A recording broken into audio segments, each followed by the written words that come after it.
Le secret le mieux gardé. C'est ça le titre de ce message. Le secret le mieux gardé.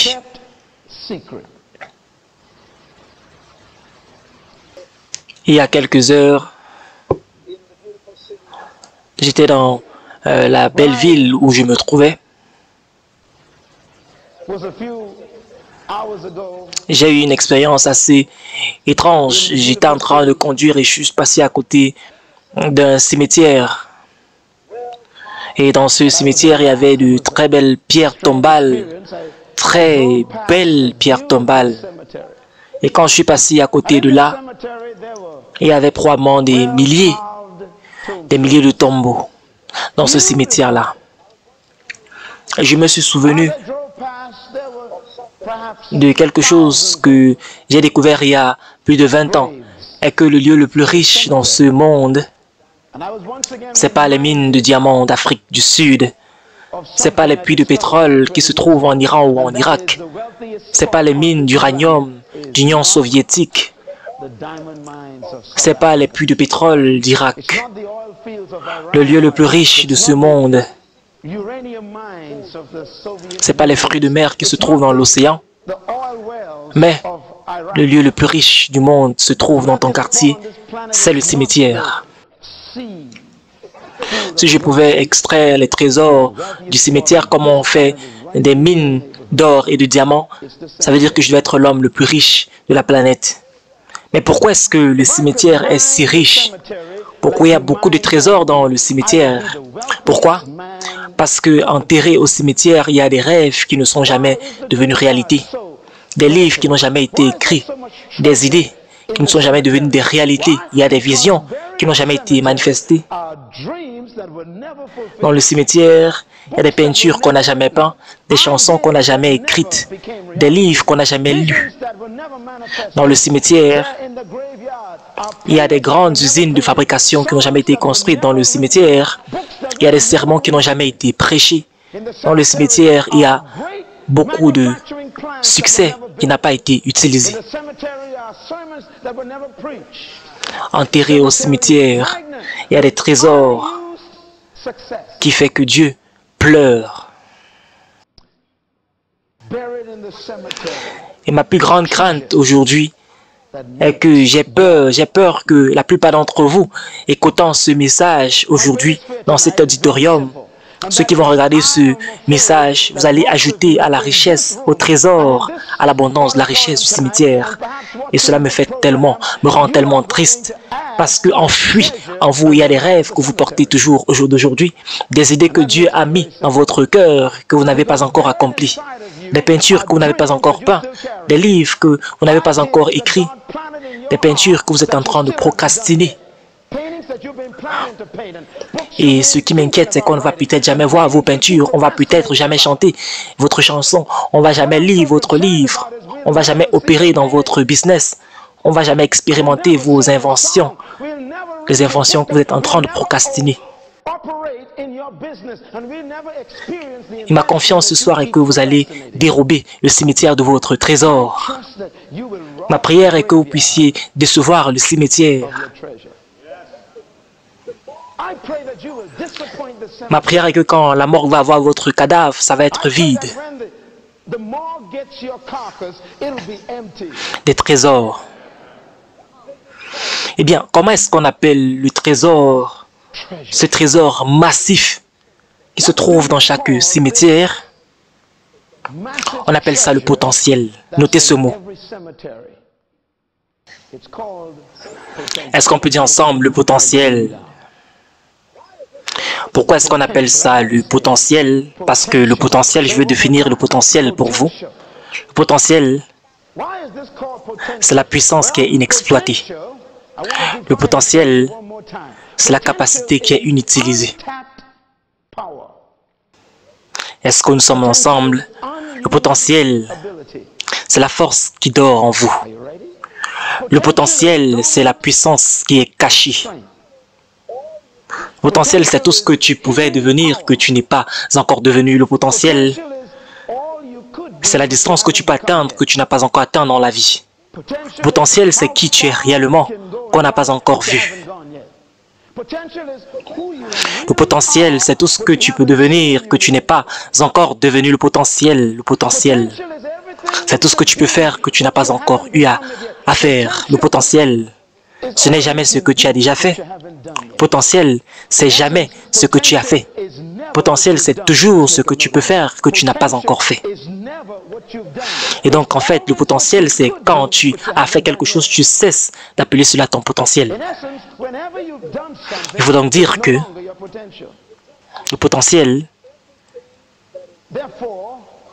c'est tout ce que tu n'as pas encore utilisé, qui est encore enfui, caché en toi. Et donc, je suis convaincu que Dieu a enfui en chaque être humain plusieurs milliards d'entre nous des trésors qui ne sont pas encore exploités.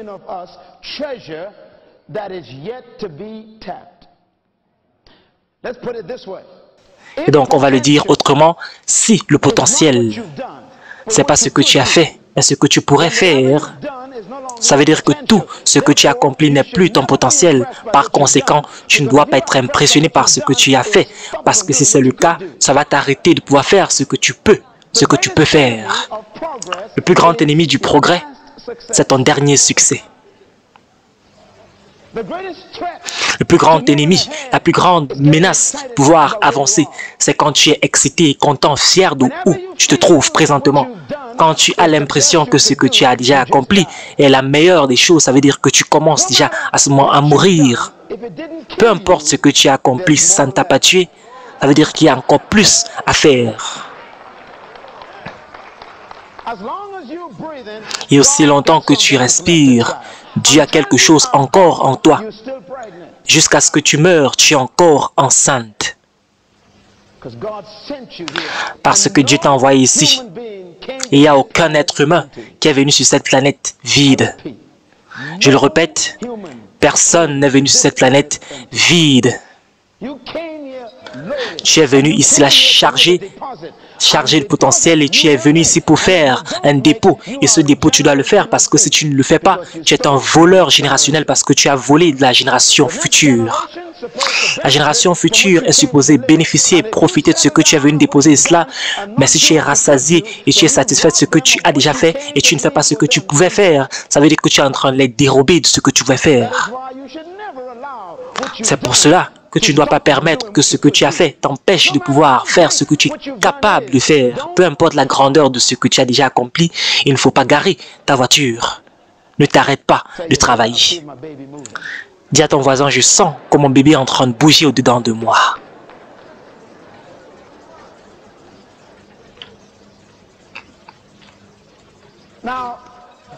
Et maintenant, je voudrais vous parler au sujet du secret le mieux gardé. Et ce secret est un secret très très étrange parce qu'il n'y a qu'une seule personne qui a des informations sur ce secret. Et ce secret te concerne. Il y a un secret qui te concerne que personne d'autre ne connaît, sauf celui qui t'a créé. Il y a des informations sur toi qui ont été cachées parce que si quelqu'un d'autre connaissait ces informations, il ne devait pas croire en toi.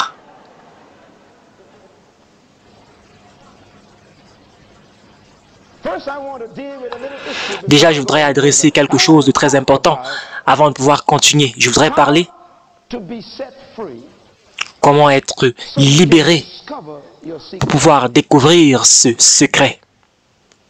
Il faut savoir que la clé pour la liberté, c'est la connaissance. Juste notez ces principes, s'il vous plaît. La clé de la connaissance, de la liberté, c'est la connaissance. Et la clé de la connaissance, c'est la vérité. La clé de la connaissance, c'est la vérité. Et la clé de la vérité, c'est le fabricant, le manufacturier, le créateur. C'est un principe. La clé de la vérité, c'est le fabricant.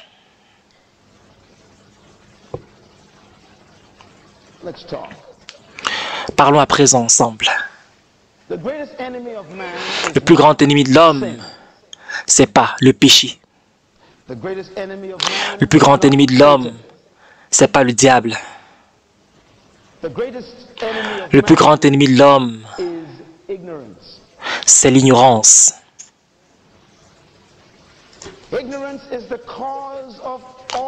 L'ignorance est la cause de toute destruction. En fait, on blâme tellement de choses sur cette entité que nous appelons le diable que nous avons commencé à être irresponsables récemment.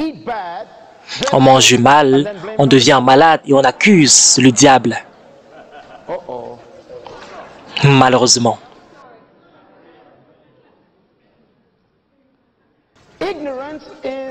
L'ignorance est l'ennemi majeur de l'homme. Dieu dit, mon peuple périt ou ils sont détruits parce qu'il leur manque la connaissance. Et parce qu'ils ont rejeté la connaissance, je dois également les rejeter. Ils ne peuvent pas me représenter. Et il poursuit en disant, je vais également rejeter leurs enfants. Et voici le point que Dieu essaye de faire. Si tu ne connais rien et tu enseignes à tes enfants ce que toi, tu connais, c'est-à-dire rien,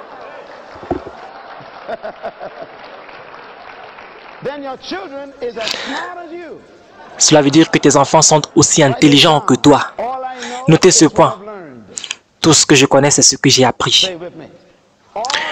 Notez ce point. Tout ce que je connais, c'est ce que j'ai appris.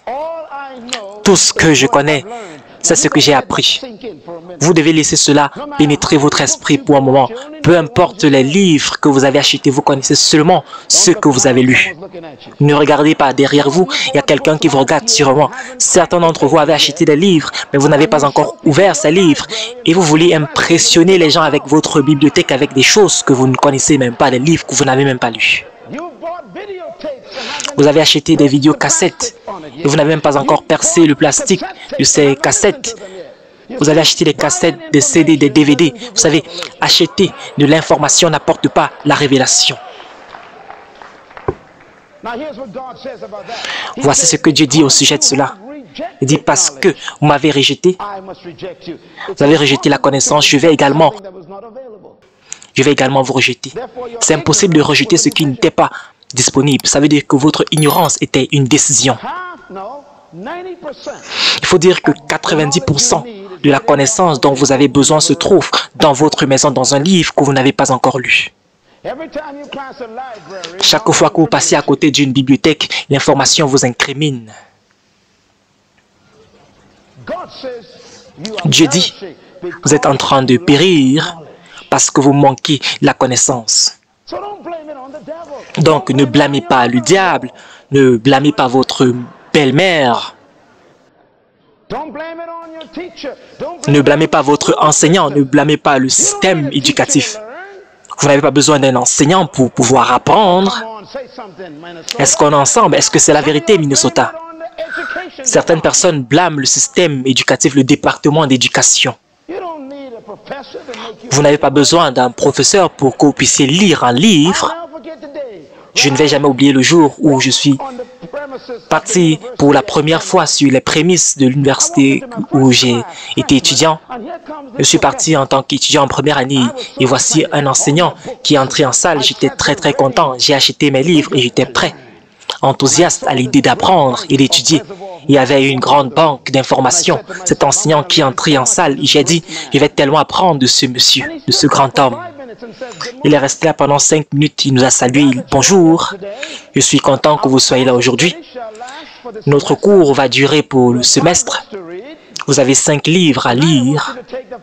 Et aujourd'hui, je vous dirais que vous puissiez prendre le premier livre, vous allez lire les 5 premiers chapitres et demain, on va se rencontrer.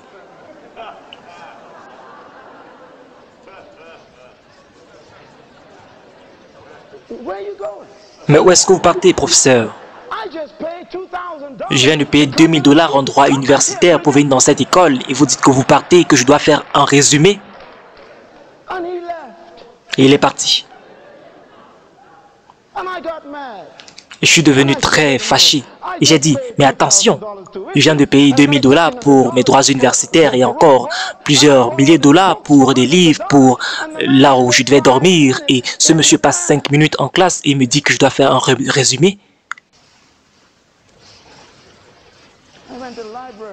Je suis parti à la bibliothèque et je me suis rendu compte que je devais dépenser environ $57 000 pour que quelqu'un me dise de partir lire un livre moi-même et faire un résumé. Vous savez que c'est la vérité, applaudissez.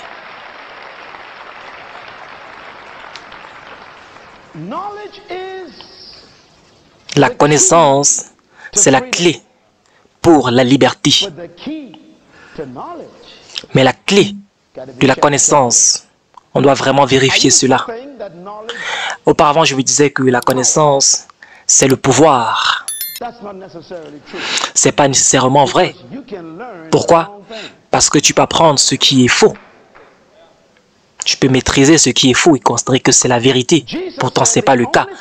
Jésus-Christ dit que la seule chose qui peut vous rendre libre, ce n'est pas la connaissance, mais la connaissance de la vérité. C'est dangereux d'apprendre ce qui est mauvais, bien. Certaines personnes sont des experts en erreur. Ils maîtrisent la mauvaise chose correctement. Donc, quand vous avez la connaissance, ça ne veut pas dire que vous êtes intelligent, parce que peut-être ce que vous avez appris n'est pas vrai. Et la chose la plus dangereuse pour quelqu'un d'avoir, c'est la connaissance qui est erronée. Et ils sont conscients. Pour eux, c'est la vérité. Les êtres humains les plus dangereux, c'est ceux qui sont zélés dans leur erreur.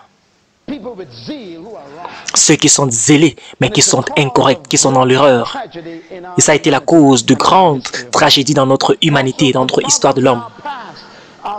Beaucoup des erreurs, des problèmes du passé sont la cause de personnes qui ont été zélées dans l'erreur, des personnes qui avaient une information qui était erronée, mais ils se disaient que c'était correct. Ils étaient zélés avec cette fausse information. Par exemple, Hitler se disait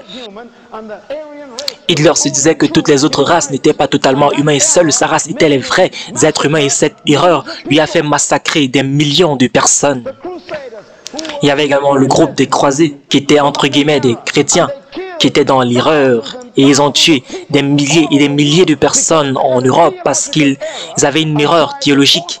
Ils voulaient forcer les personnes à venir à Jésus-Christ par l'épée. Et toi, tu prêchais contre le parler en langue. Tu réprimandais ceux qui faisaient, maintenant tu le fais. Ne me regarde pas comme ça, c'est la vérité. Certaines personnes avaient des passages bibliques pour dire que le parler en langue venait du diable. Regarde-toi maintenant aujourd'hui. C'est formidable ce que l'erreur peut faire dans les vies. On défend l'erreur avec force et avec zèle. C'est la raison pour laquelle Jésus-Christ dit que c'est la connaissance de la vérité qui libère. Ce n'est pas juste la connaissance, mais c'est la connaissance de la vérité qui libère. J'ai mentionné que la vérité, la clé de la vérité, c'est quoi? C'est le fabricant. Qu'est-ce que je veux dire par là? Le fabricant, c'est le seul qui connaît la vérité au sujet de son produit. On va encore le dire autrement.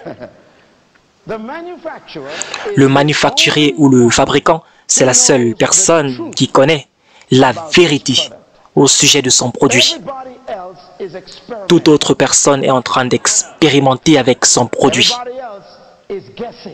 Toute autre personne est en train de deviner. Et toute autre personne a seulement des opinions. Seul le fabricant connaît la vérité au sujet de son produit. C'est la raison pour laquelle tu ne dois pas avoir des informations de n'importe qui, à part le manufacturier à ton sujet. Ne crois même pas le grossiste parce qu'il est là pour faire des affaires. C'est la raison pour laquelle je ne fais pas confiance aux êtres humains pour me dire qui je suis.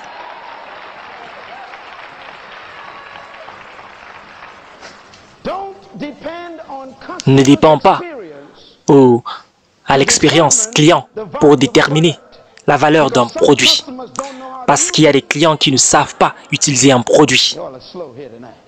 J'ai l'impression que vous êtes très lent à comprendre ce soir. Beaucoup d'entre nous, on s'est découragé l'utilisation de certains bons produits. Pourquoi? Parce qu'ils ont mal utilisé ce produit. Ça n'a pas marché pour eux. Ce n'est pas parce que ton mariage n'a pas fonctionné que le mariage ne fonctionne pas. Est-ce qu'on est ensemble? Peut-être c'est parce que tu ne savais pas comment rester marié. Tu n'as pas suivi le manuel du fabricant. Tu n'as pas suivi les spécifications du fabricant au sujet du mariage. J'espère qu'on est ensemble, tout le monde. Donc, si l'appareil pour faire des pains ne marchait pas pour toi, ça ne veut pas dire que ça ne fonctionne pas. C'est peut-être parce que tu ne sais pas utiliser cet appareil. Il faut dire que la vérité au sujet d'un produit est simplement cachée dans la pensée du fabricant. C'est la raison pour laquelle le fabricant aime que vous puissiez avoir leur adresse. Vous allez comprendre cela plus tard, quand je vais partir. Quand vous achetez un produit ou vous ouvrez la boîte, vous ne voyez pas d'abord le produit, vous voyez d'abord un petit livret. Et ce livret a en lettres majuscules, ne touchez pas ce produit avant de lire ce manuel complètement. Combien de personnes lisent complètement le manuel? Ne levez pas vos mains, je sais que vous ne le faites pas. Et je sais pourquoi vous ne lisez pas le manuel. Vous ne lisez pas parce que vous pensez que vous êtes intelligent. Et parce que vous croyez que vous êtes intelligent, c'est la raison pour laquelle aujourd'hui, vous avez un appareil de lecteur vidéo avec 12 boutons et tout ce que vous connaissez c'est arrêter, pause, jouer et rentrer en arrière. Juste 4 boutons sur les 12 que vous connaissez. Et dites-moi, pourquoi est-ce que vous ne connaissez pas les fonctions des autres 8 boutons? Pourquoi? Pourquoi vous ne connaissez pas la fonction des autres boutons? Parce que vous n'avez pas lu le manuel du fabricant, du manufacturier. Cet appareil a la capacité, le potentiel de produire, de fonctionner avec 12 fonctions. Mais tu es en train d'expérimenter juste 4 de ces fonctions. Ça veut dire que tu es en train de vivre en dessous du potentiel de cet appareil de lecture vidéo.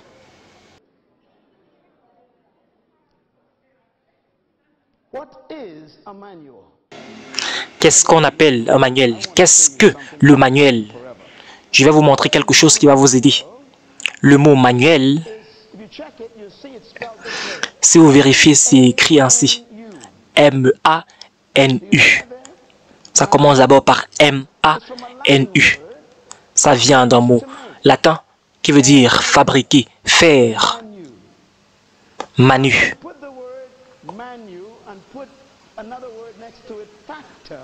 Donc, si vous mettez le mot manu et vous ajoutez à côté le mot facteur, c'est le facteur qui fabrique cela.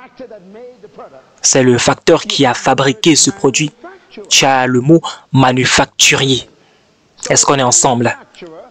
Donc, un manufacturier, c'est le facteur qui a fabriqué le produit. Et le livre qui t'envoie, ça ne vient pas du détaillant. Les manuels ne sont pas produits par les grossistes. Les manuels ne sont pas produits par les autres clients.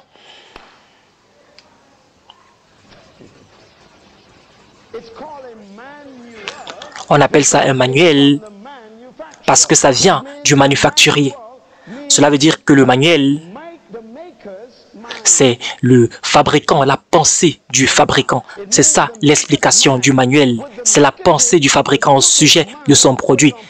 C'est que le fabricant a pris sa pensée, il a mis ça sur papier pour que tu puisses lire le manuel. Tu es en train de lire sa pensée au sujet de son produit. Il est en train de te dire que n'essaye pas d'utiliser ce produit avant de lire toute ma pensée, de lire ce que j'ai dans mon esprit au sujet de mon produit. Pourquoi? Parce que je suis la seule personne qui connaît mon produit, parce que c'est moi qui l'ai fabriqué, c'est moi qui l'ai conçu. J'ai conçu tous les circuits, je connais le potentiel de mon produit.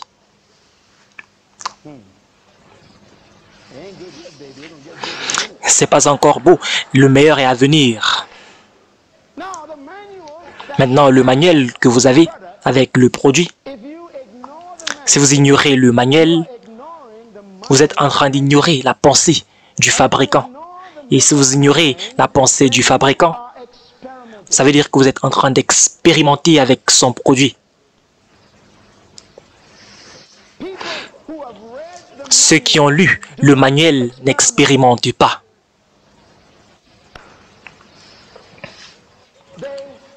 Ils connaissent ce qu'ils doivent faire.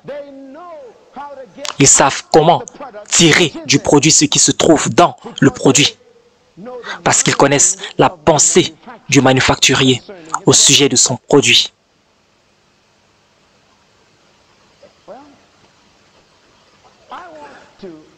Je voudrais donc vous inviter à considérer d'où toi tu viens. Quelle entreprise, quelle compagnie t'a fabriqué? Sony produit les produits Sony. Mercedes-Benz produit les produits Mercedes. Toyota produit les voitures Toyota. Eh bien, je suis venu de la société de fabrication de Dieu. Alléluia.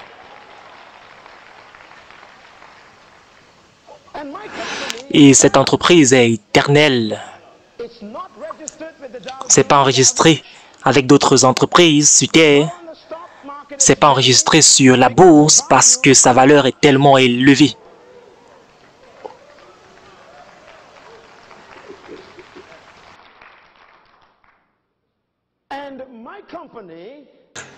Et cette entreprise qui m'a fabriqué,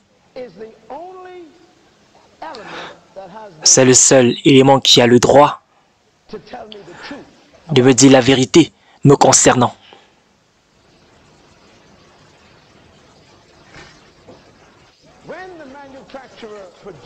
Quand le manufacturier m'a fabriqué, il avait en sa pensée un but bien particulier. Chaque fabricant crée des produits pour un but bien spécifique. Et le but pour lequel ils fabriquent leurs produits détermine la forme et la capacité de leurs produits. Et donc, par conséquent, la clé pour connaître la capacité d'un produit, le potentiel d'un produit, ce n'est pas déterminé par ton opinion de ce produit-là.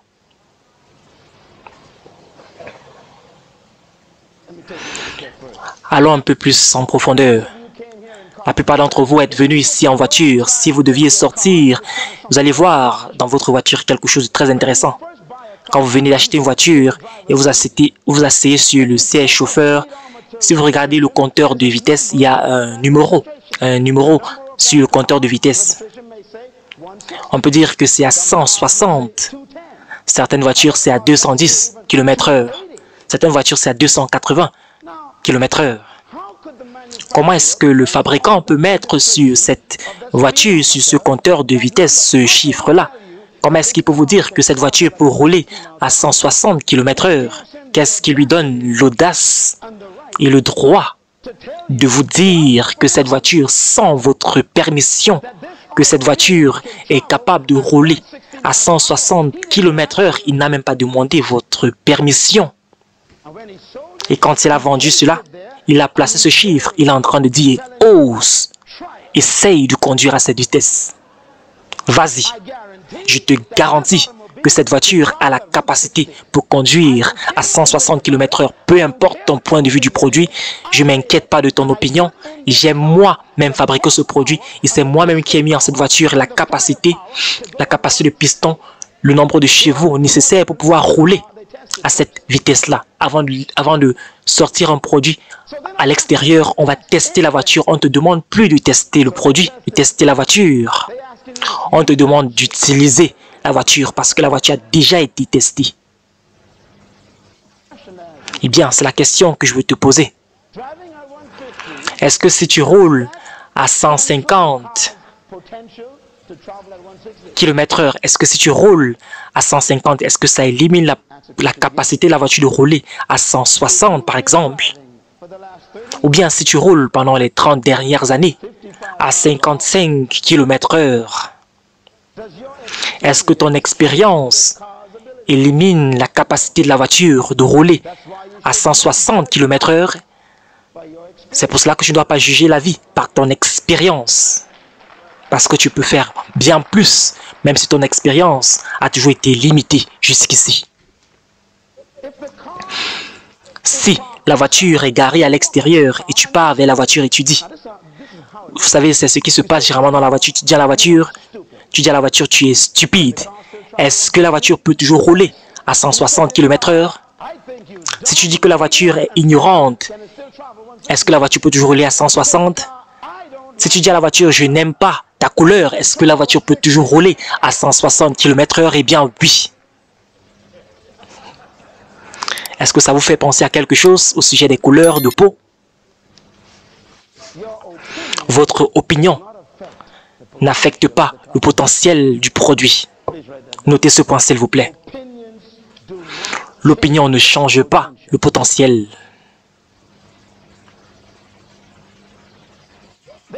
Et donc, par conséquent, ce que vous pensez au sujet de la voiture ne compte pas en ce qui concerne la capacité de la voiture. Ça n'affecte pas la capacité de la voiture. Eh bien, le problème, c'est que la plupart d'entre nous avons accepté l'opinion d'autres personnes nous concernant.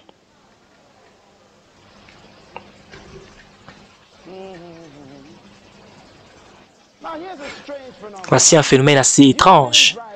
Si vous avez roulé à 50 km/h toute votre vie,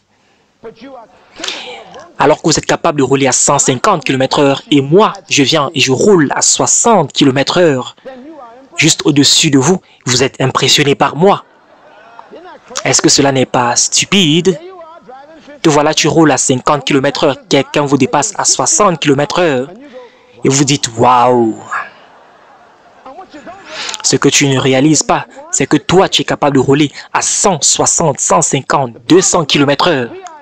Nous sommes impressionnés par des gens qui ne font rien du tout.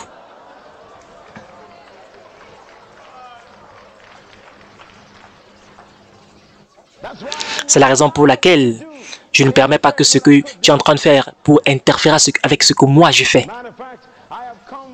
En fait, je suis venu à cette conférence cette nuit parce que je devais un peu ralentir pour parler à certains d'entre vous parce que vous êtes tellement lents dans votre vie. Je suis venu vous dire que, mes chers, appuyez sur l'accélérateur. Eh oui. Il y a plus à l'intérieur de vous que ce que vous avez déjà fait jusqu'aujourd'hui. Dieu n'est pas satisfait avec vos accomplissements d'aujourd'hui. Donc ne permettez pas que les opinions des autres puissent interférer avec votre potentiel. Votre enseignant vous appelle stupide. Dites, gérez votre affaire, professeur. Occupez-vous de vos oignons. Et en fait, très souvent, ce n'est pas les élèves qui ne peuvent pas apprendre, ce sont les enseignants qui ne savent même pas enseigner.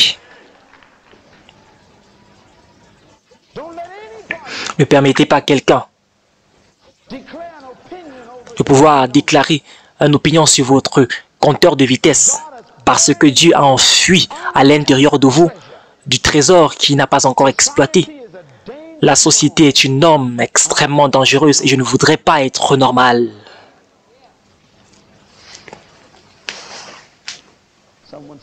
Quelqu'un m'a dit l'autre jour, pourquoi est-ce que tu veux être tellement différent? J'ai dit, je ne veux pas être différent, je suis différent. Je ne voudrais pas être comme toi. Pourquoi? Parce que c'est très beau d'être moi-même. Alléluia. Je voudrais que vous puissiez tourner vers le manuel de notre fabricant, Dieu, la Bible, et on va lire ensemble une portion des Écritures qui parle de toi. On va trouver cela dans la section de Somme, sous-section 139, article 14. Pour ceux qui sont religieux, c'est le Somme 139. Dans le manuel, on parle du produit. Voici ce que le fabricant, le manufacturier dit au sujet de son produit. Souvenez-vous que seul le fabricant connaît les informations, la vérité à votre sujet. Est-ce que vous êtes prêts? On va donc commencer à lire. Qu'est-ce que le verset 13 dit? C'est toi qui as formé mes reins, qui m'as tissé dans le ventre de ma mère, tissé par le fabricant dans le sein de ma mère. J'espère qu'on est ensemble. Est-ce que vous comprenez ce langage? J'ai l'impression que je dois parler comme ça parce que certains d'entre vous êtes trop spirituels. C'est la raison pour laquelle jusqu'aujourd'hui vous conduisez à 50 km/h alors que vous pouvez faire bien plus. Te voilà qui travaille dans une boutique de chaussures et tu es content parce que tu es superviseur, alors que le fabricant est déprimé parce que tu es supposé être le propriétaire de la boutique.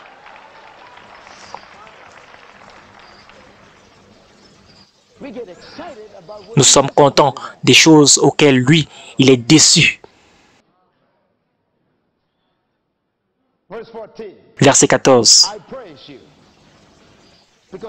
Je te loue de ce que je suis une créature si merveilleuse. Tes œuvres sont admirables et je le reconnais très bien. Ceci me rend vraiment heureux. Il dit, je te loue. Il parle au Créateur. Merci, fabricant, de me créer. Merci, Créateur. Parce que je suis créé.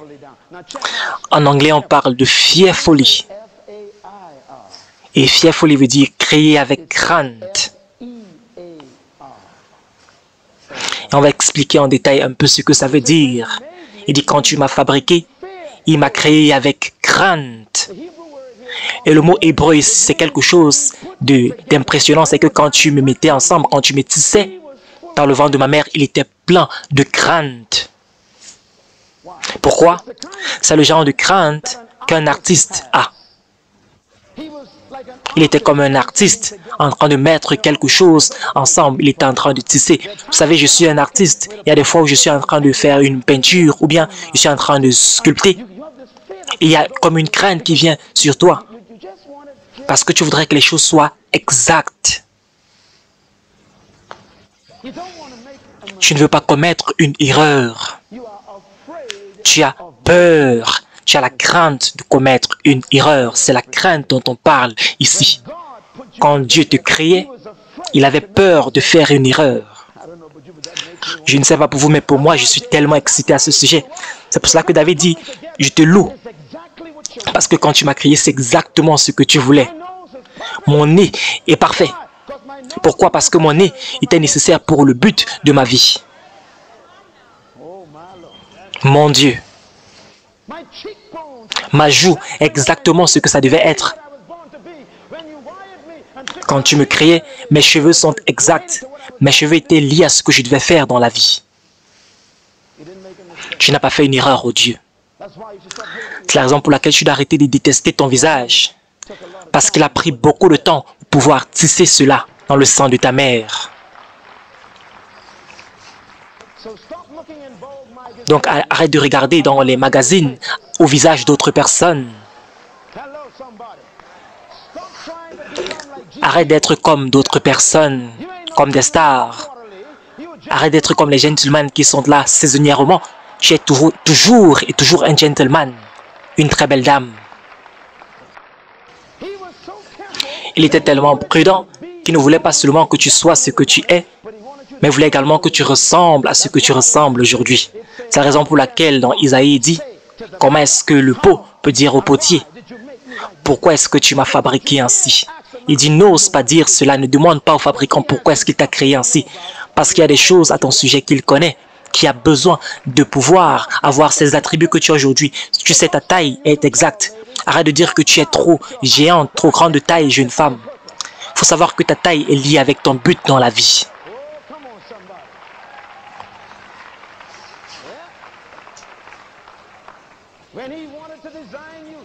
Quand il voulait te concevoir, il s'est rassuré.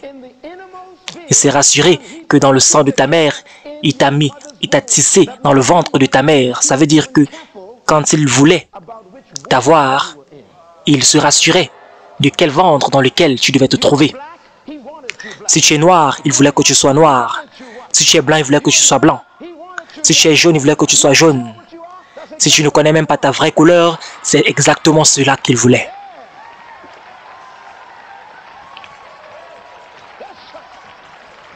C'est de ça qu'il s'agit. Quand Dieu veut une combinaison de couleurs, il combine ces couleurs. Est-ce qu'on est ensemble? Gloire à Dieu. Alléluia.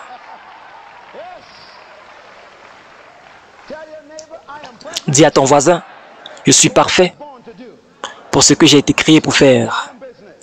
Et donc, occupe-toi de tes oignons. Est-ce que tu peux applaudir si tu comprends ce que Dieu est en train de faire en ce lieu? Alléluia.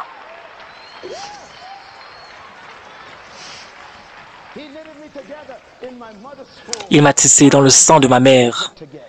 Et donc j'ai été créé avec lui de façon merveilleuse.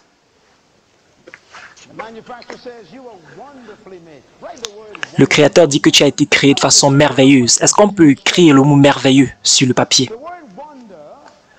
Le mot merveilleux, vous savez, c'est deux mots. C'est une construction grammatique. Parce que le mot hébreu était tellement compliqué qu'on devait jumeler deux mots pour former le mot merveilleux, merveilleux. Je suis merveilleux veut dire que quand il m'a rassemblé, quand il avait fini de me créer avec grande, mettant tous les détails, la Bible dit, quand il a fini, j'étais plein de merveilles, j'étais merveilleux. Cela veut dire, quand je marche et j'entre dans ta présence, cela t'étonne. Tu dis, waouh, quelle merveille. Regarde-moi ça. Dis à ton voisin, je suis merveilleux. Dis à ton voisin, je sais que tu es étonné, mais je suis juste merveilleux. Est-ce que tu peux applaudir si tu comprends ce que je suis en train de dire? Je suis supposé être formidable. Si quelqu'un ne t'aime pas, n'aime pas tes cheveux, il faut dire que ça, c'est une merveille. Je sais que c'est pas que tu n'aimes pas mes cheveux, c'est juste que tu es étonné. Ça te fait être étonné. Tu es stupéfait. Je suis plein de merveilles. Tu ne peux pas me comprendre, tu ne sais pas ce que je vais faire parce que je suis plein de merveilles. Quand tu crois que j'ai échoué, demain je vais réussir, je suis plein de merveilles. Quand tu crois que je vais abandonner, je vais recommencer, je suis plein de merveilles.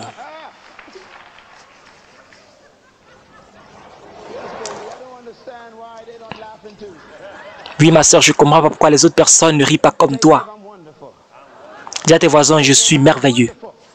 Je suis merveilleux. Que je vous dise quelque chose. Il y a des personnes qui croient qu'ils doivent être comme les autres personnes pour être une personne. Pourquoi est-ce que tu veux être comme une autre personne alors que tu es original? C'est ennuyant d'être comme les autres personnes, t'habiller comme les autres personnes. C'est pour cela que quand tu pars dans un magasin acheter des habits, les habits qui se ressemblent tous sont moins chers. Tous les habits qui se ressemblent sont moins chers. Que je le dise autrement.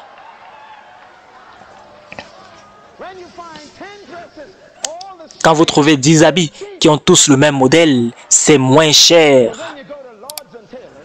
Mais quand vous partez dans un supermarché de luxe et vous voyez cette tenue, et on dit que ça coûte 5 000 $. Il y a bien une raison pour laquelle c'est 5 000 $. Parce que quand tu portes cela, il n'y a personne d'autre qui a ce même modèle.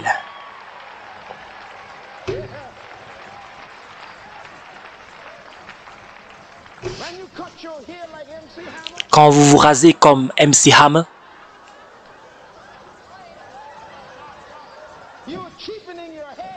tu es en train de rendre tes cheveux moins chers.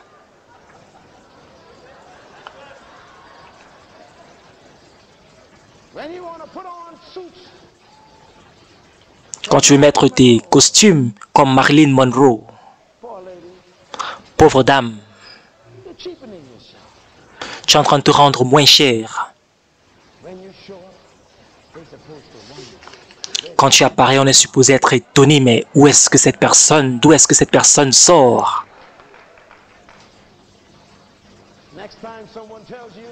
La prochaine fois que quelqu'un te dit que je n'aime pas ton habillement, il faut dire que je n'ai pas mis ce vêtement pour toi, pour que tu puisses aimer ce vêtement. Alléluia. C'est mon habit, c'est mon vêtement et j'aime mon vêtement.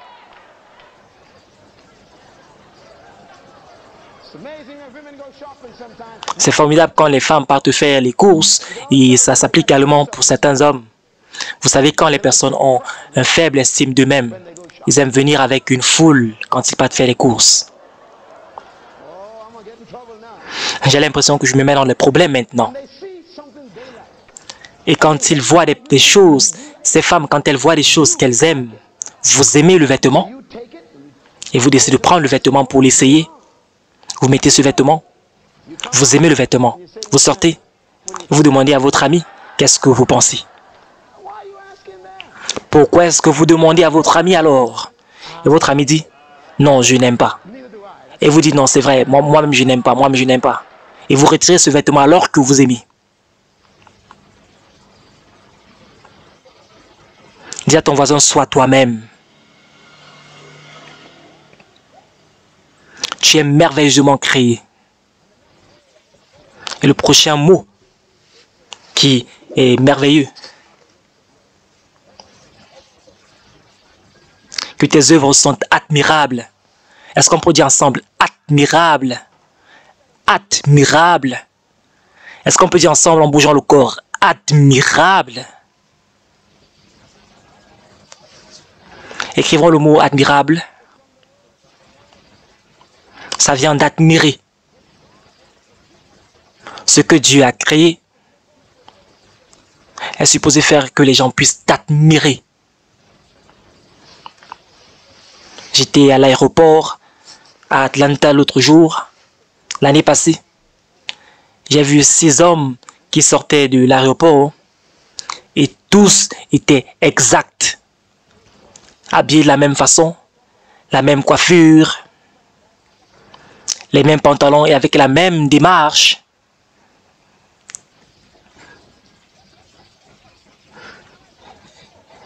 Et je me suis assis, j'ai commencé à rire à moi-même. J'ai dit que mais pourquoi est-ce que les gens vont être perdus dans l'identité des autres? Vous êtes trop important pour être couvert par la personnalité des autres.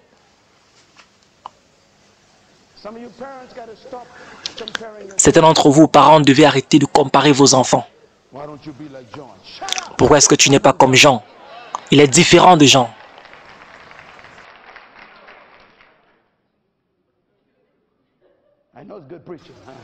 Je sais que c'est une bonne prédication.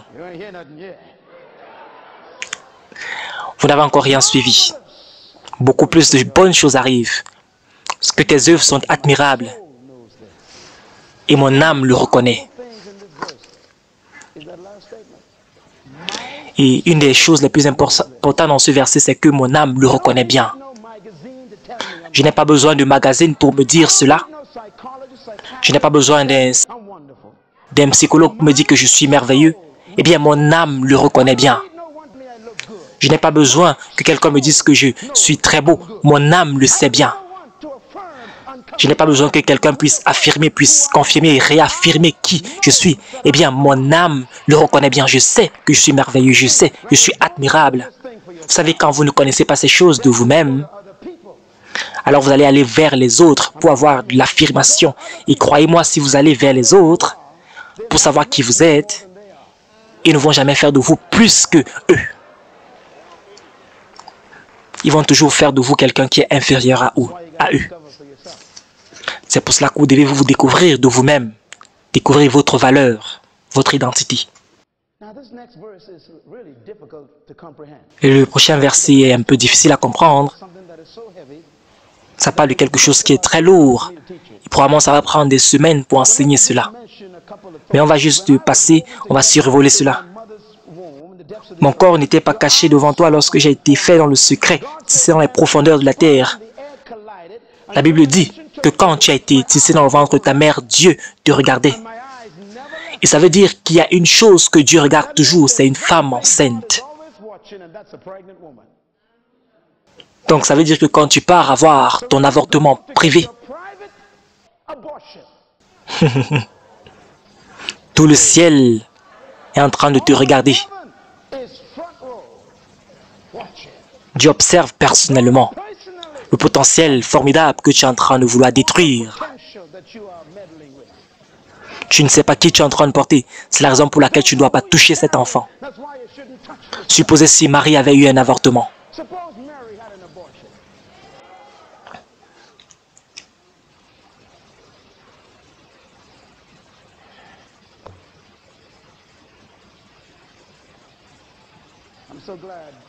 Je suis si heureux que la mère de Moïse l'a sauvé.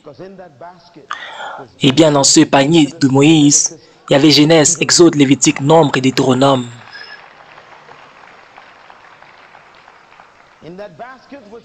Dans ce panier, il y avait les 10 commandements. Dis à ton voisin, tu ne sais pas qui tu portes. Tu ne sais pas ce que tu portes. Ce fils qui a été tué aujourd'hui et cette fille qui n'a pas les valeurs sociales aujourd'hui, cette personne, cet enfant qui est rebelle aujourd'hui, ne jette pas cet enfant, s'il te plaît. Qui pourrait imaginer, qui pouvait imaginer qu'un tueur en Syrie, quelqu'un qui a tellement tué les personnes qu'on a arrêté même de compter, que dans ce tueur en série, il y avait 1 Corinthiens, 2 Corinthiens, Romains, Éphésiens, Tite, Timothée, 1 Timothée, 2 Timothée, Philippiens, 3/4 du Nouveau Testament se trouvaient dans un tueur en Syrie. Tu ne sais jamais qui est tissé dans ton sang. Je suis content que ton enfant ne t'a pas, ta maman ne t'a pas tué.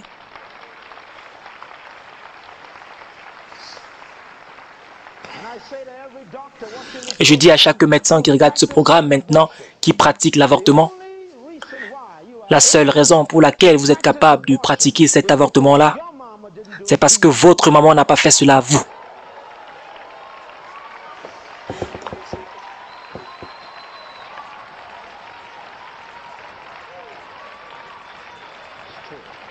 Eh bien, c'est la vérité. Verset 16.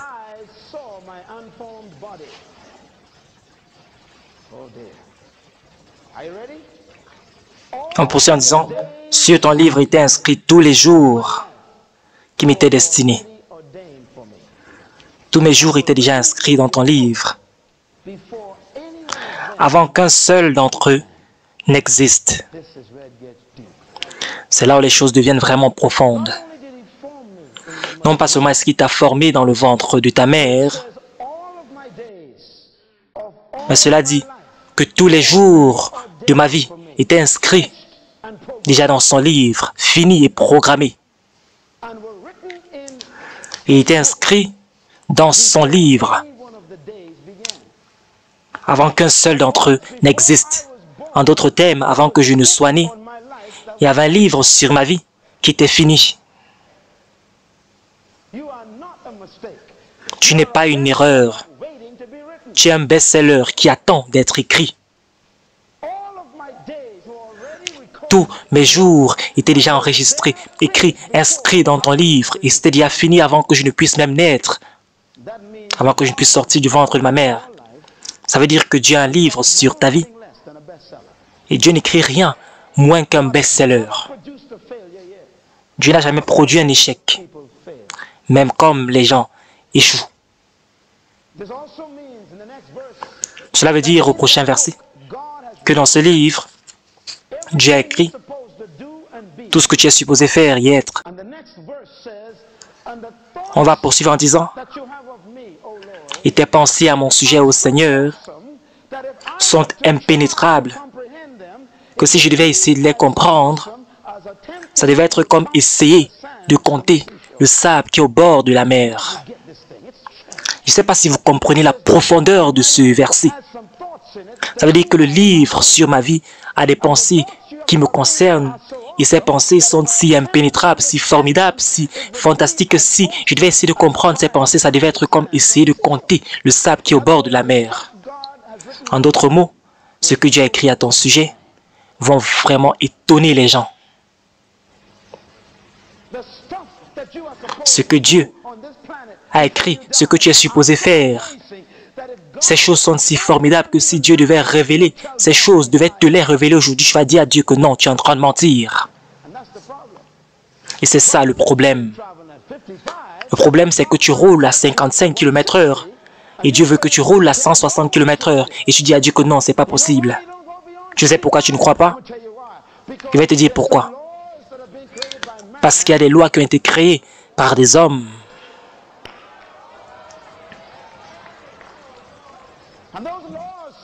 Et ces lois disent que tu ne peux pas rouler au-delà d'une certaine vitesse.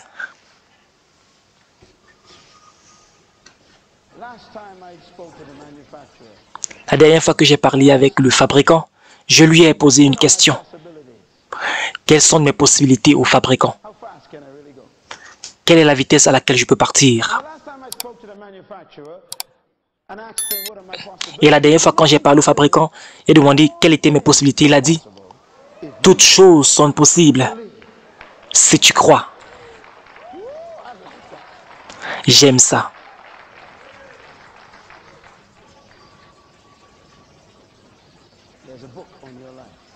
Il y a un livre sur ta vie, jeune homme.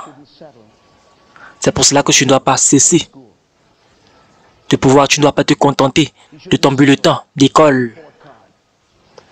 Tu ne dois pas te contenter de ce qu'on t'a donné comme bulletin de notes à l'école parce que ce n'est pas le livre de ta vie, même si tu as eu un échec à l'école. Et maintenant la question, c'est quelles sont ces pensées? Verset 17 dit ceci. Combien précieuses sont ces pensées, ô Dieu? Que tes pensées sont impénétrables. Comment les compter? Elles sont plus nombreuses que les graines de sable. C'est comme essayer de faire l'impossible. Essayer de compter ses pensées, c'est comme compter le sable au bord de la mer. Il est en train de dire que le livre qui est sur ta vie a des informations. Ces informations sont si formidables que tout le monde sera choqué. Et que si tu essayais de comprendre ce que Dieu pense à ton sujet, ça devait être comme essayer de faire quelque chose d'impossible, comme compter le sable au bord de la mer. Tout cela à cause du conditionnement social et mental que tu as eu depuis ta naissance, parce que tu vas refuser d'accepter la vision de Dieu pour ta vie. Quelles sont ces pensées donc que Dieu a à ton sujet? Et voici où je vais conclure. On va partir ensemble dans le livre d'1 Corinthiens. On va connecter ensemble. C'est le manuel qu'on est en train de lire sur le produit. Dis à ton voisin, je sens que mon moteur est en train de chauffer. Bientôt, je vais démarrer pour partir, voisin.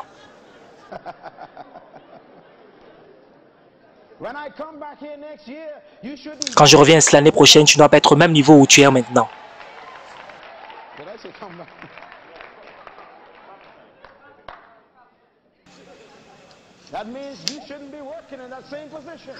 Ça veut dire que tu ne dois pas être sur le même poste où tu es dans ton entreprise. Regarde la chaise de ton patron. Est-ce qu'on est ensemble, tout le monde? Arrête de te contenter d'être simplement une secrétaire. C'est juste une déviation temporaire pour pouvoir atteindre ton objectif.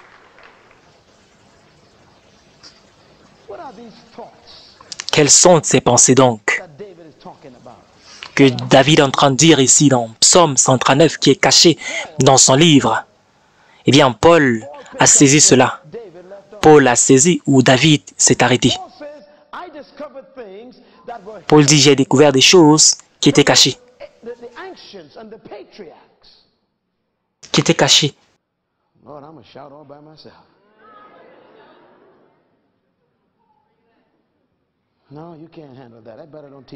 J'ai l'impression que vous ne pouvez pas saisir ce passage d'un Corinthien. Vous ne pouvez pas comprendre, c'est trop profond pour vous. C'est trop lourd pour vous. Allons dans le livre d'Éphésiens, s'il vous plaît. Vous voulez ça, n'est-ce pas? Donc ça va être très lourd pour vous. Allons dans Éphésiens, s'il vous plaît. Qui enseigne ici, là? On va d'abord partir en Éphésiens avant de revenir dans le livre de Corinthiens. Éphésiens chapitre 1, verset 3. Béni soit le Dieu et Père de notre Seigneur Jésus-Christ, qui nous a bénis de toutes sortes de bénédictions spirituelles dans les lieux célestes en Christ.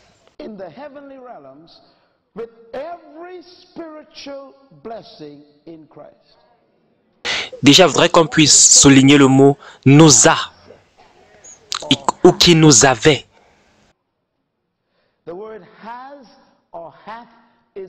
Quand on dit qu'il nous a bénis, ça veut dire que c'est le passé. Ça veut dire que Dieu a déjà pourvu tout ce dont tu auras besoin pour accomplir ton but sur terre. Mais cela est enfermé, est bloqué dans les lieux célestes. C'est sur terre physiquement, mais ça doit être activé à partir du spirituel. Ça veut dire que tout ce que tu es né pour faire, toutes les ressources sont déjà disponibles. Cependant, toutes les ressources qui sont disponibles déjà ne vont pas se mouvoir vers toi, à moins que tu ne commences à activer ton but sur terre. En d'autres termes, si tu ne commences pas à faire ce pourquoi tu as été créé, ça veut dire que ce qui a été pourvu pour toi, pour ce but-là, ne va pas venir vers toi. Il a déjà tout pourvu, tout ce dont tu as besoin. Tout ce dont tu auras besoin, il a déjà pourvu cela. Et le prochain verset nous dit quelque chose. Pourquoi? Car en lui, Dieu nous a choisis avant la création du monde. Quand est-ce que Dieu nous a choisis? Avant la fondation du monde, avant la création du monde. Ça veut dire que Dieu ne t'a pas choisi tout récemment. Et tu n'as pas été choisi quand ton père et ta mère sont allés au lit. En fait, tes parents ont couché ensemble parce que tu avais été choisi. C'est assez intéressant. Donc, ne sois pas trop gêné par rapport à tes parents. S'ils sont des alcooliques, il faut dire que merci parce que vous m'avez amené au moins sur terre. Je vais continuer à accomplir mon but sur terre. Peut-être tu ne sais pas qui est ton père ou tu ne connais pas ta mère. Ne t'inquiète pas par rapport à ton papa. Il a été utilisé par Dieu pour t'amener sur terre et maintenant tu continues avec ton but sur terre. Tu as du travail à faire, jeune homme. Tu as du travail à faire, jeune femme. Arrête de regretter ton passé. Commence à travailler sur ton avenir. Il t'a choisi avant que ta maman t'ait connu, avant que ton papa ne puisse même naître.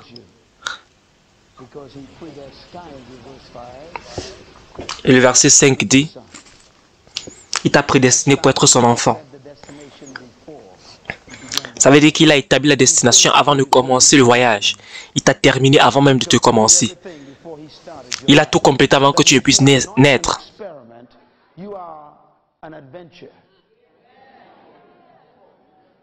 Cela veut dire que tu n'es pas... Cela veut dire que tu n'es pas une expérience, tu n'es pas une expérimentation, Dieu, tu es une aventure. Ceux qui découvrent leur but vraiment, c'est formidable. Quand tu connais pourquoi tu es né, tu détestes la nuit parce que tu ne veux pas dormir, parce que tu ne veux pas perdre ce temps-là. Tu veux juste accomplir ton but sur terre. Si c'est que tu es ennuyé, c'est parce que tu ne connais pas pourquoi tu es sur terre. Découvre ta destination et le chemin va être vraiment fantastique pour toi. Même les nids de poules seraient intéressants. Tu ne vas pas être découragé par les déviations parce que tu connais ta destination, puisque tu as été prédestiné par Dieu. Pense-y. Si tu sais où tu pars et tu planifies partir sur un certain chemin et que la route est bloquée, tu ne deviens pas fou et tu quittes ce chemin. Tu vas juste poursuivre avec la déviation parce que tu connais ta destination finale. Si tu sais où tu es en train de partir, ça veut dire que tout ce qui se passe, qui arrive, ne va pas te décourager. Il dit qu'il nous a prédestinés. Pré veut dire que avant, et destiné veut dire la fin. Ça veut dire qu'il a établi ma fin avant que je ne puisse commencer. Ça veut dire que tu n'es pas une erreur, tu n'es pas une expérimentation. Dieu ne joue pas des jeux avec ta vie. Tu as été envoyé sur cette terre parce qu'il y a un but bien particulier que tu dois commencer qui est déjà terminé.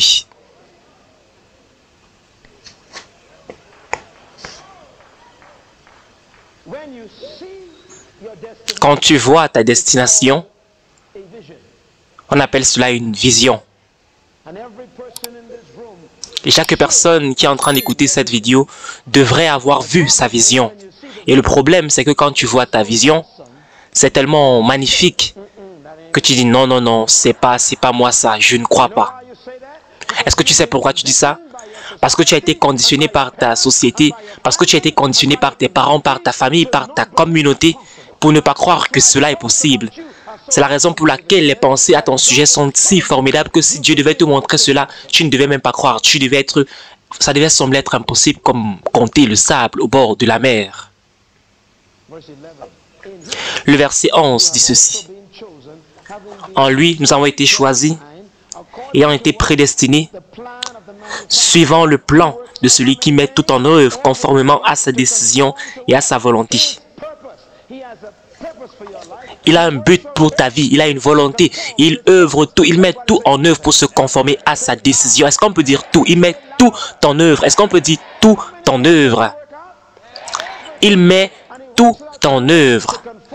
Tout cela pour se conformer à sa décision, à son but pour ta vie. Ça veut dire que la raison pour laquelle tu as été créé, peu importe la situation dans laquelle tu te trouves, il va faire que tout cela puisse se conformer à sa décision, à son but pour ta vie.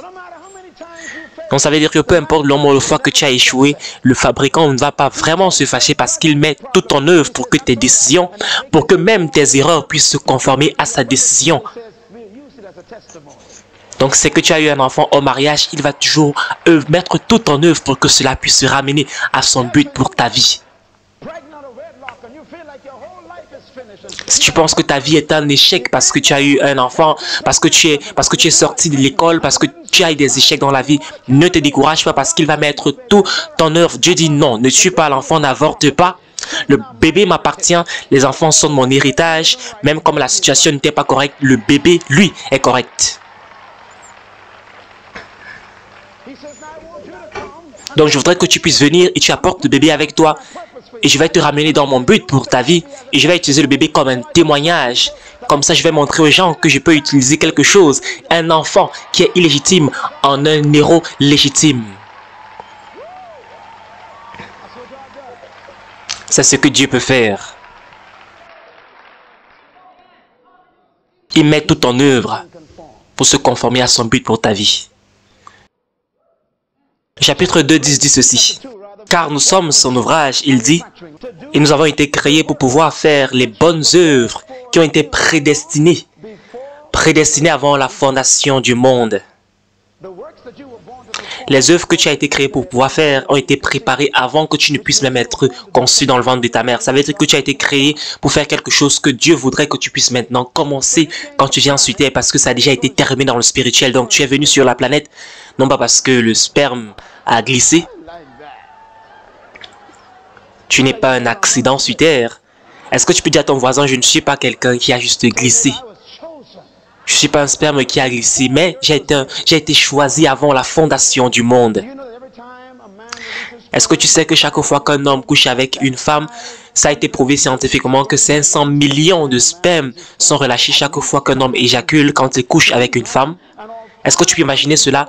Et parmi ces 500 millions de spermes, tous ces spermes ont couru vers l'ovule. Il n'y a qu'une seule personne qui a réussi à féconder l'ovule. Et c'est qui? C'est bien toi. Ça veut dire que il y a 500 millions d'œufs. Et Dieu est en train de regarder ces spermatozoïdes-là. Il est en train de voir qui il va choisir. Et finalement, c'est toi qui l'as choisi. Est-ce que tu peux louer Dieu pour cela? Est-ce que tu peux louer Dieu vraiment pour cela? C'est vraiment digne d'adoration, c'est digne de célébration. Je ne suis pas une erreur. Je ne suis pas une erreur. Dis à ton voisin. Il y a un artiste qui dit 1 dans 1 million. Il ne m'a jamais rencontré parce que moi, je suis 1 dans 500 millions. C'est pour dire combien tu es important pour Dieu.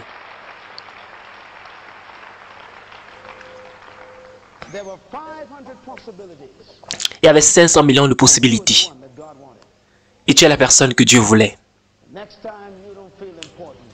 La prochaine fois que tu ne te sens pas importante, il faut juste écouter cette vidéo.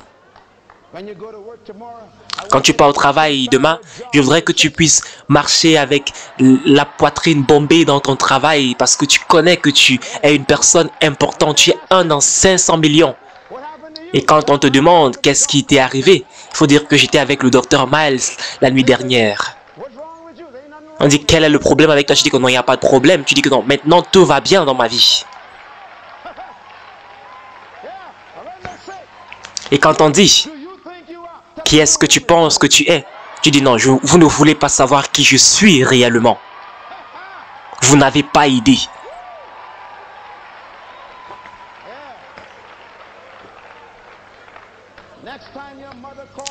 La prochaine fois que ta maman t'appelle le dernier de la famille, il faut lui dire que au moins je suis un parmi 500 millions de personnes.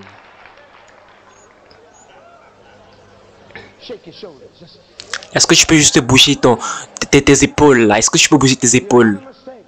Tu n'es pas une erreur. Dis avec moi, je ne suis pas une erreur. Dis avec ton cœur, je ne suis pas une erreur. Il t'a choisi. Avant la fondation, la création du monde. Quelqu'un m'a demandé l'autre jour à la télévision, qu'est-ce que vous pensez par rapport à l'avortement? Est-ce que vous êtes pro-choix? Est-ce que vous êtes pro-choix ou anti-choix? Il dit, je ne suis pas pro-choix. Il dit que je ne suis même pas anti-choix. On a dit, mais qu'est-ce que vous voulez dire par là? J'ai dit, je suis pré-choix. J'ai été choisi avant la fondation du monde. J'ai été choisi avant la création du monde. N'avère que toi, parent, tu n'as pas le droit de me toucher quand je suis dans le ventre de ma mère.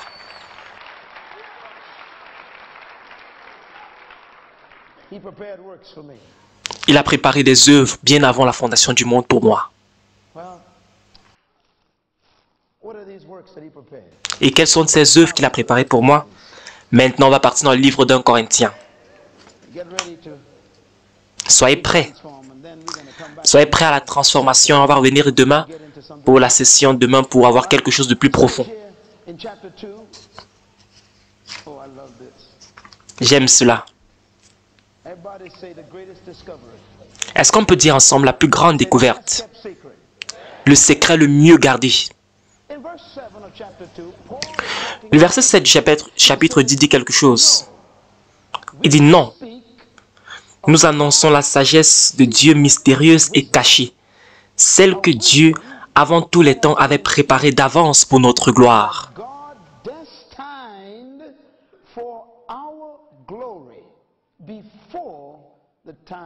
Et cela avant que les temps ne commencent. Ça, c'est vraiment profond. Paul dit, ce dont je suis en train de parler maintenant, ce sont des informations qui sont un secret. La sagesse mystérieuse et cachée de Dieu. C'est le secret de Dieu, la sagesse de Dieu. Qui a cette sagesse? C'est Dieu. Et c'est un secret. Et quel est ce secret que Dieu a? C'est une sagesse qui a été cachée en Dieu. Et depuis quand? Avant la fondation du monde. Et la sagesse concerne qui? Cela avait été destiné pour notre gloire. Ce n'est pas pour sa gloire, c'est pour notre gloire. Et le secret concerne qui? Ça me concerne. Et Dieu, c'est la personne qui l'a. Et c'est où? C'est en Dieu. Et ça concerne qui? Ça me concerne. Quel est ce secret qu'il a? Ce sont des pensées que Dieu a à mon sujet, qui sont dans son livre me concernant. Et comment se fait-il? Je ne connais pas cela. Parce qu'avant qu'il ne voulait me communiquer cela, j'ai chuté en tant que race humaine. Donc il a gardé tout cela en lui-même, parce qu'il est le fabricant. Il est la seule personne qui sait pourquoi. Il sait pourquoi le produit a été conçu. Et il le dit, que ce secret a été caché en lui. Avant même la création du monde. Et ce secret avait été destiné pour moi. C'est ta destinée qu'il est en train de garder en lui-même. Le verset 8 dit ceci. Aucun des chefs de ce temps ne l'a connu. Ça, c'est formidable. Avant de partir au lit, écoute bien ceci. Il dit ce secret te concernant que Dieu a caché en lui-même. Aucun des chefs de ce monde, aucun leader, peu importe les leaders dans le monde de la psychologie, de la biologie, peu importe la neuroscience et tout cela, aucun des leaders, aucun des chefs de ce monde ne connaît ce secret. Il dit ne crois pas ton enseignant, ton conseiller d'orientation. Je pense que Dieu est vraiment profond. Ne permets pas qu'un expert, un professeur expert dit que tu as un cerveau mentalement retardé. Ne permets pas qu'un scientifique puisse dire que tu n'as pas l'intelligence, tu n'as pas la capacité de faire les arts. Ne permets pas qu'un enseignant qui a besoin lui-même d'enseignement de dire que tu n'es pas bon en mathématiques. Il dit ne permets plus que ces gouvernants de ce siècle de pouvoir te décourager. Ils vont te dire ce que tu n'es pas capable de faire. Il faut dire que la vérité à ton sujet, moi je connais. Et cette vérité-là est cachée en moi-même, moi Dieu. C'est la raison pour laquelle je ne crois pas les opinions des personnes à mon sujet.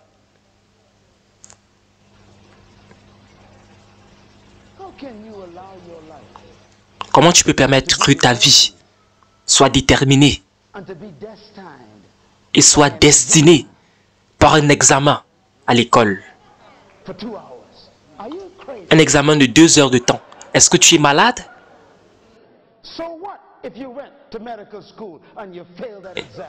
Et puis quoi si tu n'as pas réussi à avoir un examen pour entrer dans l'école de médecine? Change d'école, pars dans une autre école. Ne permets pas qu'un examen puisse déterminer ton avenir. Certains d'entre vous sont toujours des victimes d'un examen que vous avez composé il y a fort longtemps quand vous étiez au lycée. Ou bien une opinion de votre enseignant. Et maintenant vous avez 40 ans, depuis plus de 20 ans. Et vous êtes toujours en train de penser à cela. C'est la raison pour laquelle je suis venu ici pour te dire, appuie sur l'accélérateur. Oublie l'opinion de ton enseignant. Oublie l'opinion de ton enseignant. Il dit, les gouvernants de ce siècle, les chefs de ce monde n'ont pas su cette information au sujet de Jésus-Christ. Ils ne pouvaient pas comprendre cela. Parce que s'ils l'avaient compris, ils n'auraient pas crucifié Christ, notre Seigneur. Ça veut dire qu'eux ne connaissaient pas qui Christ était.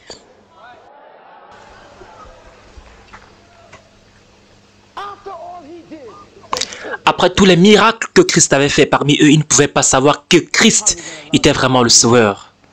Comment vous allez permettre que ces chefs de ce monde puissent vous juger? J'aime vraiment le prochain verset du manuel. Le manuel dit ceci. Ce que l'œil n'a point vu. Oh mon Dieu.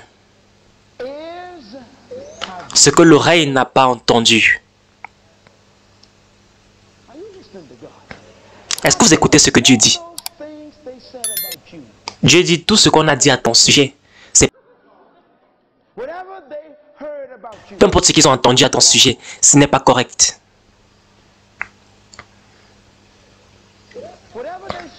Peu importe ce qu'ils t'ont vu faire jusqu'ici, ne permets pas qu'on puisse te juger sur cette barre-là. Parce que l'œil n'a point vu ce que je vais faire avec ta vie. Et les journaux n'ont rien entendu au sujet de ce que j'ai planifié sur ta vie. Et vous n'êtes pas trop vieux, donc arrêtez de planifier votre retraite parce que je n'ai pas encore terminé avec vous. Il y a des choses que tu dois encore faire dans ta vieillesse. J'aime cette prochaine ligne. Et ce n'est même pas monté au cœur de l'homme. Ce que Dieu en réserve pour toi. Quand on pensait qu'on t'avait déjà compris. Quand on pense qu'on t'avait déjà déchiffré. Dieu dit, on va faire quelque chose de différent avec toi.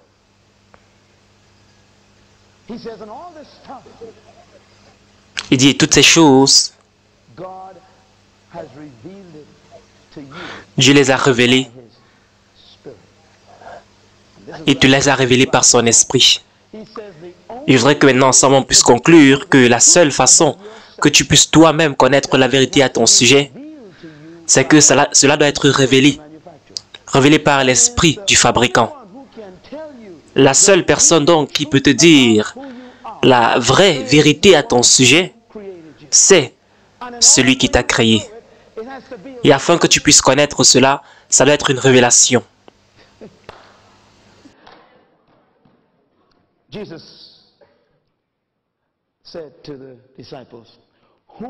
Jésus-Christ a dit aux disciples, « Qui est-ce que les gens dans cette ville disent que je suis ?» Ils ont commencé à citer toutes ces choses, prophètes, Élie et tout cela. Si vous posez cette question, vous n'allez pas aimer la réponse. Imaginez vous demander aux gens, « Qui est-ce que vous pensez que je suis ?» Vous ne voudriez pas connaître la réponse à cela. On dit non, tu es Élie, tu es Jean-Baptiste, tu es le prophète. Ils ont tous eu ces opinions et tous étaient faux. Est-ce que je peux dire que toutes les opinions que les gens ont à ton sujet sont faux? Et les gens ont vraiment des opinions à ton sujet. Puis s'est tourné vers ses amis proches, ses disciples. Et vous, que dites-vous que je suis? Cette question, ce n'était pas pour savoir qui il était réellement, mais il voulait simplement connaître leur opinion sur lui, parce qu'il connaissait réellement lui, qui il était. Il n'avait pas besoin de quelqu'un pour pouvoir lui dire que c'est comme ça, voici ce que tu es, voici qui tu es. Il voulait juste prouver que tu pouvais te tromper, que tu te trompes toujours au sujet des gens. Et tous le regardaient et avaient peur de répondre. Il y a une personne qui a dit, je vais tenter ma chance. Pierre a dit, je pense que tu es le Christ, le Fils du Dieu vivant. Et Jésus-Christ a refusé de reconnaître que cette réponse venait de lui. C'est très important. Jésus lui dit, Pierre, l'opinion humaine et l'analyse humaine ne pouvaient pas venir avec cette conclusion. La chair et le sang ne t'ont pas révélé cela. Voici le point. La vérité au sujet d'une autre personne ne peut pas être connue par un autre être humain, sauf si le fabricant leur donne une information secrète.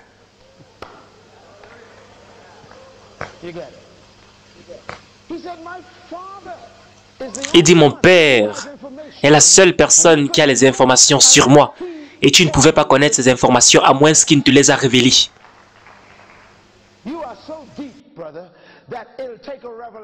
Tu es si profond, chers frères, chères sœurs, que pour pouvoir avoir des informations à ton sujet, il faudrait entrer en Dieu. Donc, peu importe ce que tu as fait, peu importe les échecs que tu as eus, il y a des choses à ton sujet que personne ne connaît dans ton quartier. Tout ce qu'on t'a dit à ton sujet est faux parce qu'on ne connaît pas le secret te concernant, car le secret te concernant est caché dans les profondeurs de Dieu, est caché dans le fabricant. Maintenant, comment est-ce que tu fais pour découvrir ce secret? On va partir maintenant dans la parole. Il dit ceci. L'esprit, avec un E majuscule, sonde toutes choses, même les profondeurs de Dieu. Est-ce qu'on peut dire les profondeurs? Dieu avec profondeur, dit les profondeurs. Un jour, j'étais en train de lire ceci et j'ai presque pleuré. Le Seigneur ouvrait mes yeux et j'ai vu ce dont il s'agissait avec ce passage. Il dit, fils, je voudrais que tu puisses comprendre de quoi il s'agit ici. Je voudrais que tu puisses voir. J'ai vu le Saint-Esprit.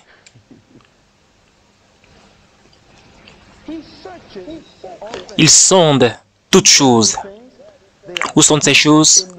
Elles sont enfouies, cachées dans les profondeurs de Dieu. La vérité à ton sujet est tellement secrète que la seule personne qui est capable d'avoir l'information, c'est celui qui est capable d'entrer en Dieu. Et quand il entre en Dieu, il sonde, il fouille pour trouver toutes les informations te concernant. En d'autres termes, il y a des choses te concernant sont tellement lourdes que ces choses sont enfuies, cachées en Dieu. Le Saint-Esprit doit plonger en Dieu. Est-ce que vous pouvez voir cette image? Et quand il trouve ces informations à ton sujet, il les ramène maintenant pour te les révéler. Car qui parmi les hommes est capable de pouvoir sonder, connaître un homme? Qui connaît les pensées d'un homme sauf l'esprit d'un homme?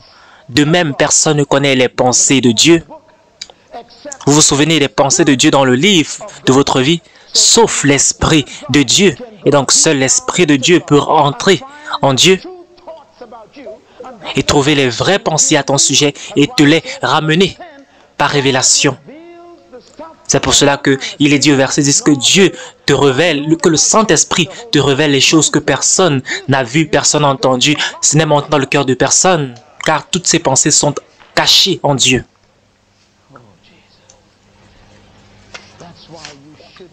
C'est la raison pour laquelle tu ne dois pas permettre que les gens puissent te donner une image, puissent te créer. C'est pour cela que je ne fais pas confiance aux opinions d'autres personnes me concernant. Parce que tu ne connais rien à mon sujet, sauf si cela te l'a été révélé par mon Père. Et une chose que j'ai constatée avec Dieu, je vous le dis maintenant, il ne révèle pas les choses vous concernant aux autres. Pourquoi? Parce que s'il savait qui tu es, il devait essayer de t'arrêter, de t'en empêcher, de pouvoir atteindre ta destinée. C'est pour cela qu'il garde le secret.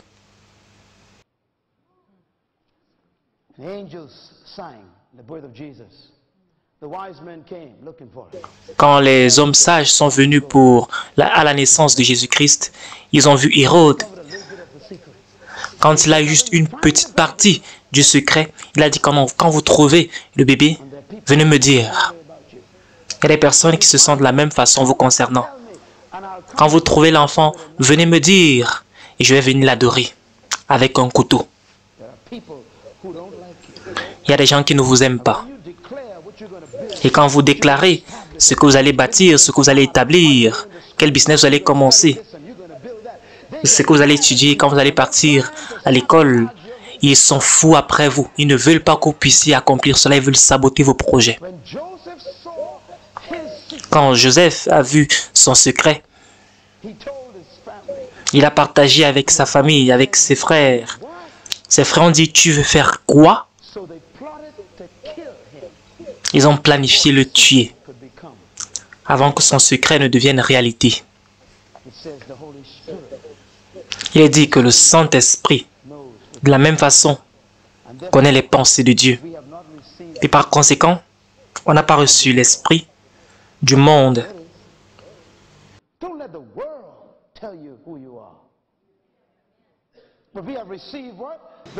Ne permet pas que le monde puisse te dire qui tu es.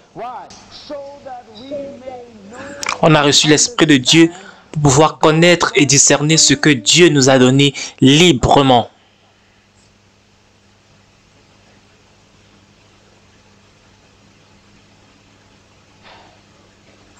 Suivez bien ce message.